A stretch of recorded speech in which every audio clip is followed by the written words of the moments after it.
Hi friends. हाय दोस्तों। Ready पाठशाला में आपका स्वागत है।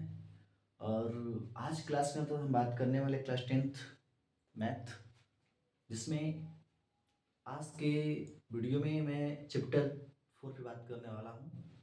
चैप्टर का नाम है द्विघात समीकरण। ठीक है। इस द्विघात समीकरण चैप्टर से भी कई सारे क्वेश्चन, आपके अच्छे अच्छे प्रश्न बनने वाले हैं। उन क्वेश्चनों पे हम क्या करेंगे, बात करेंगे। ठीक है। और इसमें जो बेसिक चीज़ें आपको है, मैं वहाँ से शुरुआत करूँगा और आपको एडवांस तक लेके चलूँगा, और उन सारे क्वेश्चनों को लेके चलूँगा जो आपके लिए बड़ा ही इंपॉर्टेंट होने वाले हैं। ठीक है। तो आइए हम लेट ना करते हैं, वीडियो की स्टार्ट करते हैं अपने। ठीक है। देखिए, ध्यान रखेंगे क्या बनेगा, ध्यान देंगे। हमारा चैप्टर है द्विघात समीकरण। चैप्टर का नाम क्या है, द्विघात समीकरण। ठीक है ना। द्विघात समीकरण के अंतर्गत प्रश्न कैसे बनेंगे, ऑब्जेक्टिव क्वेश्चन भी पूछे जाएंगे। ठीक है। फिर इसके बाद से जो शॉर्ट क्वेश्चन होंगे वही पूछे जाएंगे। लॉन्ग क्वेश्चन भी बनते हैं, लेकिन लॉन्ग क्वेश्चन इसमें है नहीं। ठीक है ना। हमें इन दो तरह के प्रश्नों पर सिर्फ बात करना है मुख्य रूप से। ठीक है। इसमें बेसिक चीज़ के बारे में हम लोग क्या करेंगे, हर चीज़ के बारे में बात करेंगे। ठीक है। द्विघात समीकरण कैसे क्रिएट करते हैं, द्विघात समीकरण के मूल क्या होते हैं, इन पर हम बात करने वाले हैं। ठीक है। चलिए स्टार्ट करते हैं। द्विघात समीकरण A X square plus B X plus C, यह एक मानक द्विघात समीकरण है। ठीक है। जहां पे मैक्सिमम जो घात आपका होगा वो 2 होगा, और इसमें जो आपके चर पद होंगे वो क्या होंगे, सेम होंगे। ठीक है। और मैक्सिमम घात कितना होगा, 2 होगा। इस समीकरण को द्विघात का मानक समीकरण कहा जाता है, जिसमें एक्स स्क्वायर के आगे जो ए है वह एक चर पद के रूप में नहीं बल्कि अचर पद के रूप में प्रेजेंट है। फिर आपका बी के साथ जो एक्स है वो भी एक चर पद के रूप में नहीं बल्कि अचर पद के रूप में है, और सी आपका पूर्ण रूप से अचर है। ठीक है। तो यहाँ पे जो एक्स स्क्वायर के आगे आपको दिख रहा है, एक्स के आगे दिख रहा है, और ये लास्ट वाला है ना, ये सब के सब बिल्कुल कांस्टेंट वैल्यू की तरह से बने हुए हैं। ठीक है मेरे भाई। इस पे आप विशेष क्या करेंगे, ध्यान रखेंगे। ठीक है दोस्त। चलिए पॉइंट हमारा क्या है उस पर बात करते हैं। किसी भी द्विघात समीकरण के, ठीक है ना, दो मूल आपके होंगे। ठीक है।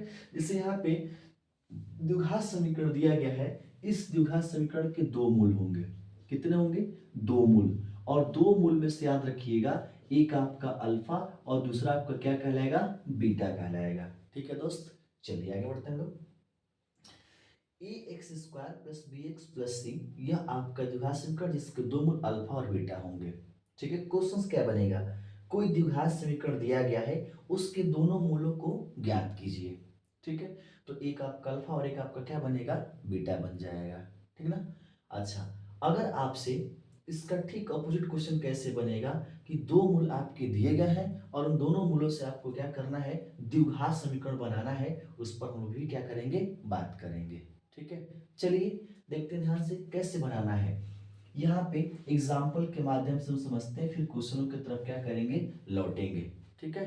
देखिए यहाँ से एक्स का स्क्वायर प्लस यहाँ से कितना हो गया, 15x प्लस आपका कितना आपका दिया गया है, ठीक है ना, 50। यह एक द्विघात समीकरण है। इस द्विघात समीकरण के मैक्सिमम दो मूल होंगे। ठीक है। एक अल्फा एक आपका बीटा कहलाएगा। कहेगा कि दिए गए द्विघात समीकरण के मूलों को ज्ञात कीजिए। तो मूलों को ज्ञात करने का क्या क्या मेथड है, इसको हम जान लेते हैं। सबसे पहले दिए गए द्विघात समीकरण का आपको क्या करना है, गुणनखंड करना है। क्या करना है, गुणनखंड। अगर दिए गए द्विघात समीकरण का गुणनखंड हो जाता है तो बिल्कुल आराम से आप अल्फा बीटा का मान निकाल लेंगे। अगर दिए गए समीकरण का गुणनखंड नहीं हो पाता है तो उस कंडीशन में हमें क्या करना है, एक फार्मूला अप्लाई करना है, जिसको द्विघातीय सूत्र के नाम से क्या करते हैं, जानते हैं। ठीक है ना। उस द्विघातीय सूत्र से हम किसी भी द्विघात समीकरण का बिल्कुल आराम से गुणनखंड कर सकते हैं। ठीक है दोस्त। चलिए ध्यान देंगे। यहाँ पे पहले गुणनखंड करने का मेथड मैं आपको सिखा देता हूँ। पिछले कई सारे ऐसे वीडियो आपको मिल जाएंगे जहां पे मैंने ऐसे क्वेश्चन को गुणनखंड करने के लिए क्या किया है, बताया हुआ है। ठीक है ना। चलिए ध्यान देंगे कैसे गुणनखंड आपको करना है। अचर पद इसमें 50 है, तो सबसे पहले आप यहाँ से 50 को लेकर के इसको दो पदों में आप क्या करेंगे, खंडित करेंगे। मतलब गुणे के रूप में दो पद बनाएंगे, और हमें ऐसा दो पद बनाना है कि जिनको आपस में प्लस कर दे तो 15 हो जाए, या फिर माइनस कर दे तो 15 हो जाए। तो ध्यान रखेंगे इसके क्या क्या बनेंगे। अगर एक का हम यहाँ से किसमें 50 में गुणा करेंगे तो भी आपका बनेगा, 10 का 5 में करेंगे तो भी आपका बनेगा। ठीक है ना। और कोई नंबर आपका है 25 का 2 में करेंगे तो भी आपका 50 बन जाएगा। लेकिन हमें ऐसा नंबर लेना है कि आपका उनको मल्टीप्लाई करने पर 15 और आपको ऐड कर लो आपस में या सबट्रैक्ट कर लो तो फिर 15 आपका आ जाए। तो ध्यान रखेंगे यहाँ से 10 और 5 ये नंबर आप देख पा रहे हैं ना, ये दोनों नंबर ऐसे आपके हैं, अगर इनका मल्टीप्लाई करेंगे तो कितना होगा 50 होगा और इनको आपस में ऐड कर लेंगे तो कितना होगा 15 होगा। बस हमारा सवाल क्या हो गया, सॉल्व हो गया। अब आइए इसको हम हटा देते हैं यहाँ से, ठीक है ना, ध्यान रखेंगे आप। ठीक है, गुणनखंड कर रहे हैं हम लोग, तो गुणनखंड जैसे यहाँ पे करेंगे तो ये एक्स स्क्वायर प्लस इस 10 के जगह पर, अरे सॉरी 15 के जगह पे 10 प्लस 5 लिखेंगे और यहाँ से 50 ऐसे ही रहेगा। x का दोनों मल्टीप्लाई कर देंगे, एक्स स्क्वायर यहाँ से 10x फिर 5x प्लस आपका कितना होगा 50, यहाँ से एक्स स्क्वायर प्लस ये आपका कितना होगा, हाँ यही से मेरे पॉइंट में क्या करना है समझना है। ठीक है, यहाँ तक तो आपका क्लियर है, कोई दिक्कत नहीं है। अब आगे हम लोग बढ़ते हैं। यहाँ पे हम देख पा रहे हैं कि हमारे पास पदों की संख्या कितनी हो गई है, 4। हमारे पास पद कुल कितने हैं, 4 पद बन गए हैं। ठीक है ना, तो 4 पद जो आपके बने हैं, ये पहला, ये दूसरा, ये तीसरा और ये चौथा, 4 पद बने हुए हैं। ठीक है ना, इन 4 पदों में हमें इन सभी पदों का पहले आप खंडित कर लेना है। यानी यहाँ से देखिए एक्स स्क्वायर का एक्स गुणते एक्स फिर प्लस आपका इसका करेंगे तो 10 गुणते एक्स कर लेते हैं। ठीक है, इसका करते हैं तो 5 गुणते एक्स कर लेते हैं और इसका करते हैं तो 5 गुणते 10 कर लेते हैं, 10 गुणते 5, कोई इसमें दिक्कत नहीं है। ठीक है ना, अब हम आप देखेंगे ध्यान से आप एक बार मेन पॉइंट क्या समझेंगे। ये देखिए ये 4 पदों के रूप में आपका खंडित है, तो पहले जो 2 पद आपके दिख रहे हैं इनमें देखिए क्या आपका एक जैसे सेम हो रहा है, तो यहाँ पर x और x दोनों में आपका है कि नहीं है। दोनों में से x को निकालेंगे तो ब्रैकेट में यहाँ का x और यहाँ आपका +10, इसको ब्रैकेट में आपको क्या करना है, रख लेना है। अब इन दोनों में देखेंगे यहाँ से 5 और 5 और दोनों में आगे प्लस, तो प्लस यहाँ से 5 होगा फिर यहाँ से x प्लस कितना हो जाएगा 10। अब ये 2 पदों के रूप में हो गया और दोनों पदों में देख पा रहे हैं हम लोग कि x प्लस 10 है और फिर यहाँ से x प्लस आपका 5, तो दोनों पदों में से x प्लस 10 को बाहर लेंगे तो यहाँ से x और क्या बचेगा +5, गुणनखंड आपका हो गया। करना क्या होता है इसके बाद कि जो x प्लस 10 है इसको भी 0 के बराबर कर लो और x प्लस 5 को 0 के बराबर कर लो, तो यहाँ से x का मान निकालेंगे तो कितना आएगा -10 और यहाँ से x का मान निकालेंगे तो कितना आएगा -5। हम देख पा रहे हैं कि x के 2 वैल्यू हैं, एक -10 और x का एक वैल्यू कितना है -5। यही जो आपका पहला वाला होगा इसको हम क्या कहेंगे अल्फा, और अल्फा का मान 10 और फिर बीटा का मान निकालेंगे तो कितना -5। ठीक है, तो 2 ये आपके शून्य कहलाएंगे। हम यहाँ पे शून्यकों के रूप में नहीं बल्कि मूलों के रूप में जानेंगे। तो किसी भी द्विघात समीकरण का गुणनखंड अगर हो पा रहा है तो उसके शून्यकों को कुछ इस प्रकार से हम क्या करेंगे, ज्ञात कर लेंगे। ठीक है ना, अब आगे बढ़ते हैं हम लोग। ठीक है, इसके बाद से इसका ठीक अपोजिट हम क्वेश्चन बनाने का प्रयास करते हैं कि कोई एक द्विघात समीकरण आपको बनाना है जिसके 2 शून्यक दिए गए हैं, तो वहां पे कैसे प्रश्न को बनाएंगे। ठीक है ना, उस पर हम लोग बात करते हैं। ठीक है, चलिए इसको हम हटा देते हैं यहाँ से, आपने इसको नोट कर लिया होगा। चलेंगे आगे, चलिए कर रहा है क्वेश्चन दूसरा, द्विघात समीकरण ज्ञात कीजिए। द्विघात समीकरण ज्ञात कीजिए। द्विघात समीकरण बनाइए, बनाइए जिसके मूल, जिसके मूल, ठीक है ना, 5 और क्या है 4 है। ठीक है, जिसके 2 मूलों के बारे में दिया हुआ है। 2 मूलों का देने का मतलब यहाँ से एक अल्फा आपको मानना है, अल्फा का मान 5 और बीटा का मान कितना है 4। 2 मूल आपके दिए गए हैं और कह रहे हैं कि द्विघात समीकरण आपको बनाना है। ठीक है, इसके पिछले क्वेश्चन में द्विघात समीकरण दिया था, उसके 2 मूल ज्ञात करने थे। यहाँ पे 2 मूल दिया है, द्विघात समीकरण आपको बनाना है। तो करना क्या है ध्यान रखेंगे, मानक द्विघात समीकरण आप बनाएंगे या द्विघात समीकरण जब आप बनाएंगे यहाँ से तो उसका एक फार्मूला, ठीक है ना, वो आपका होगा एक्स का स्क्वायर माइनस ब्रैकेट में अल्फा प्लस बीटा एक्स और प्लस अल्फा इंटू बीटा। यह क्या है, फार्मूला एक तरह से है। ठीक है। यहाँ पे एक्स स्क्वायर रहेगा माइनस अल्फा का मान 5, बीटा का मान 4 इंटू एक्स, यहाँ से 5 गुणते कितना होगा 4, यहाँ से एक्स का स्क्वायर 5 4 कितना होगा 9x, और यहाँ से आपका प्लस 4 5 20, द्विघात समीकरण आपका बन गया।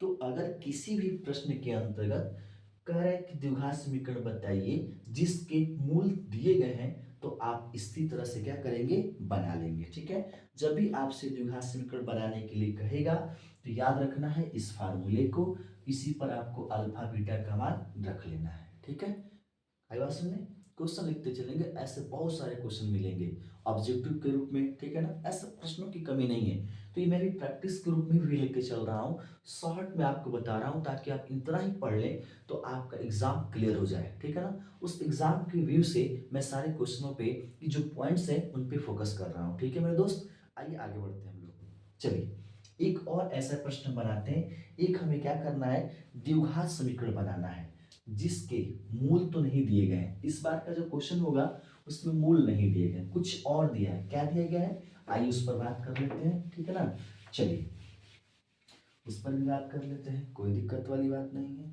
देखेंगे जिसके मूलों का योग, जिसके मूलों का योगफल क्या दिया है, यहां से 15 और गुणनफल, गुणनफल गुणनफल जो कितना आपका दिया है 18 है। ठीक है, हमें एक द्विघात समीकरण बनाना है जिसके मूलों का योगफल और गुणनफल प्रेजेंट है। यानी कि यहाँ पे ध्यान रखेंगे किसी भी द्विघात समीकरण के दो मूल होंगे। पहला जो मूल आपका होगा, पहला मूल अल्फा होगा, और फिर दूसरा जो मूल आपका होगा वो आपका क्या बन जाएगा, बीटा बन जाएगा। तो यहाँ पर मूलों का योगफल, इसका मतलब कि हम अल्फा और बीटा को जोड़ेंगे तो 15 होगा, फिर अल्फा और बीटा का गुणा करेंगे तो 18 आपका होगा, ऐसा कुछ दिया हुआ है। ठीक है, तो द्विघात समीकरण आपसे बनाने के लिए कहा गया है, तो लिखेंगे द्विघात समीकरण आपका होगा एक्स स्क्वायर माइनस ब्रैकेट में alpha plus beta into x, और फिर प्लस करके अल्फा इंटू बीटा। यहाँ पर x square minus alpha plus beta का मान पूरा कंप्लीट 15 रखेंगे एक्स, और यहाँ से प्लस 18, ये हमारा क्या हो गया द्विघात समीकरण बन गया। ठीक है, तो जब आपका किसी द्विघात समीकरण के मूलों का योगफल गुणनफल देगा तो आप इस प्रकार से क्या करेंगे, उसको कैलकुलेट करेंगे। ठीक है, अब समझ में आ रही बात हमारी, कैसे आपको करना है सॉल्व इसको। ठीक है, तो दो तीन तरह से प्रश्न आपको बता दिया। अब थोड़ा सा आगे बढ़ते हैं, क्वेश्चनों के भी बताएंगे। ठीक है, फिलहाल अभी अभी हम लोग आते हैं टॉपिक की तरफ बढ़ते हैं। ठीक है, कुछ और इसमें का टॉपिक विशेष है। ठीक है, वैसे द्विघात सूत्र का प्रयोग आपका कैसे करना है उनसे प्रश्न आपका बनने वाला है, निश्चित रूप से उनसे प्रश्न क्या होगा बनेगा। ठीक है, चलिए आते हैं उस पर बात करते हैं हम लोग।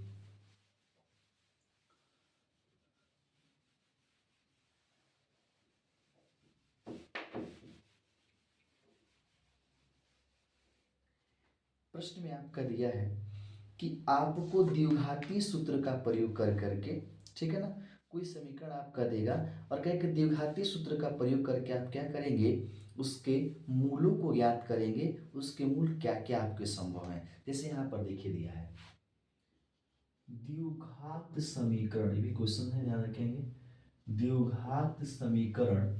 ठीक है ना, क्या प्रश्न आपका है 3x का स्क्वायर, ठीक है ना, फिर यहाँ से माइनस आपका 2x माइनस आपका कितना दिया 21 इक्वल टू 0 भी दे सकता है नहीं भी दे सकता है, उससे विशेष घबराने की जरूरत नहीं है। ठीक है ना, चलिए को हल करिए। ठीक है, को द्विघाती द्विघाती सूत्र से, सूत्र से, ठीक है ना, मूलों को ज्ञात कीजिए, मूलों को ज्ञात कीजिए। या फिर आपसे ये कह सकता है ना कि द्विघाती सूत्र से मूलों को तो यहाँ पे याद करने के लिए कह रहा है, द्विघाती सूत्र से हल करने के लिए आपका कहेगा तो ही वही कंडीशन होगा, या सिरचारी फार्मूले से हल करने के लिए कहे, सिरचारी फार्मूले का सूत्र का प्रयोग करके कहे तो भी वही बात आपका होगा। ठीक है, करते क्या जानेंगे, सबसे पहले जो द्विघात समीकरण दिया गया है, एक जो ये मानक समीकरण से कंपेयर करके हम यहाँ से ए बी सी का पहले मान निकालते हैं। तो यहाँ पे देखेंगे, ध्यान देंगे, 3x का square minus 2x minus 21 equal to कितना आपका हो जाएगा 0, ठीक है ना। चलिए ध्यान रखेंगे यहाँ से। अब करना क्या है, इसका कंपेयर करेंगे तो a का मान 3, b का मान कितना आपका मिलेगा -2 और c का मान कितना मिलेगा -21 मिल गया। अब हमें करना क्या है, यहाँ पर लिखेंगे द्विघातीय सूत्र। तो द्विघातीय सूत्र क्या होता है, ध्यान रखेंगे, -b प्लस माइनस रूट में आपका b स्क्वायर माइनस 4ac बटे में कितना होगा 2a। ये हमारा क्या है, द्विघाती सूत्र है। इसी द्विघाती सूत्र से हमें सवाल को हल करके इसके मूलों को ज्ञात करना है कि क्या आपके मूल होंगे, ठीक है। जब द्विघाती सूत्र का प्रयोग करने के लिए कहा दे और उस तरह से गुणनखंड करने के लिए कहा दे, मूलों को ज्ञात करने के लिए कहा दे, ये मूलों को योगफल गुणनफल निकालने के लिए कहा दे, तो सबसे पहले सूत्र के माध्यम से अल्फा बीटा का मान आप निकालेंगे जो उस द्विघात समीकरण के मूल कहलाएंगे। अब उस मूलों को जोड़ लेंगे तो मूलों का योगफल हो जाएगा, दोनों का गुणा कर लेंगे तो गुणनफल हो जाएगा, दोनों का क्या करेंगे अंतर निकालेंगे, घटा देंगे तो अंतर हो जाएगा, दोनों का भाग दे लेंगे तो भागफल निकल जाएगा। तो कुछ इस तरह से प्रश्नों को क्या कर सकता है, पूछ सकता है, ठीक है ना। फिलहाल इस फार्मूले पे आते हैं, हल करते देखिए यहाँ पे कैसे कैलकुलेट करना है। माइनस बी का मान कितना रखेंगे -2, फिर प्लस माइनस रूट में बी स्क्वायर आपका है ना, तो बी स्क्वायर का मतलब क्या होगा -2 का स्क्वायर, फिर माइनस यहाँ से 4, ए का मान कितना है 3, सी का मान कितना है -21 और पूरे के बटे कितना होगा 2 गुणते ए का मान कितना हो जाएगा यहाँ से 3। अब आते हैं यहाँ पे क्या होगा 2, ठीक है। फिर यहाँ से प्लस माइनस आप कर लेंगे फटाक से और रूट लगा देंगे, 2 का कर देंगे 4, फिर माइनस माइनस यहाँ से प्लस, अब इनका मल्टीप्लाई कर लो कितना होगा, तो इस 3 का मल्टीप्लाई कर देंगे तो यहाँ से 63 होगा और 4 का करेंगे मल्टीप्लाई तो 4 तिहाई कितना होगा 12 के 2, फिर 4 6 के 24 और ये कितना होगा 25, ठीक है। तो यहाँ से बटे का 6 रहेगा, यहाँ से 2 प्लस माइनस इसको ऐड कर लेंगे तो कितना हो जाएगा 200 आपका 56। अब 256 किसी का वर्गमूल है क्या, तो तब आप इसको रूट से क्या करेंगे बाहर निकालेंगे। तो 256 को बाहर निकालने का मेथड आपका क्या होगा कि उसको बिल्कुल आप फैक्टर कर लेंगे, तुरंत आपका निकल जाएगा, या फिर याद रखेंगे तो और बेटर है। तो यहाँ से कैलकुलेट करेंगे तो 2 प्लस माइनस ये टोटल कितना आपको हो जाएगा 16 बटे का कितना होगा 6 हो जाएगा, ठीक है ना। चलिए आगे बढ़ते हैं यहाँ से हम लोग। अब दो चिन्ह हो गया, एक प्लस एक माइनस, तो आप क्या करेंगे ध्यान रखिए, एक बार प्लस चिन्ह लेंगे एक बार माइनस चिन्ह, तो यहाँ पर लिखेंगे प्लस चिन्ह लेने पर, जब प्लस चिन्ह आप लेंगे तो देखिए कितना होगा 2 प्लस 16 बटे का कितना हो जाएगा 6, तो 16 दो कितना होगा 18 बटे का 6 और 36 कितना होगा 18, यह आपका अल्फा कहलाएगा।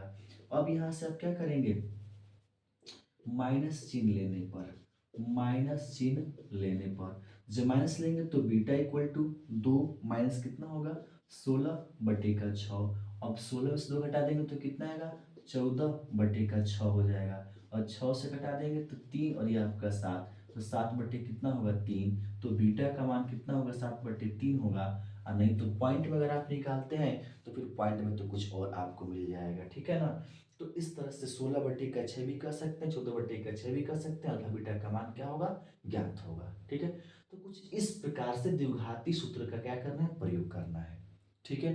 तो इन पे आप ध्यान रखेंगे और फिर मैं अगले इस छोटी सी वीडियो से मैं इसको क्या करता हूँ बंद करता हूँ। आज से क्लास ओवर होती है और फिर अगले क्लास के अंदर मैं इसका प्रैक्टिस सेट के अंदर बड़े सारे क्वेश्चन लेके आने वाला हूँ जो बड़े क्या होंगे मजेदार होंगे, ठीक है। तब तक आप इसको नोट करेंगे, रिविजन करेंगे, फिर अगले क्लास में अगले दिन आपसे मुलाकात होगी, तब तक के लिए थैंक यू।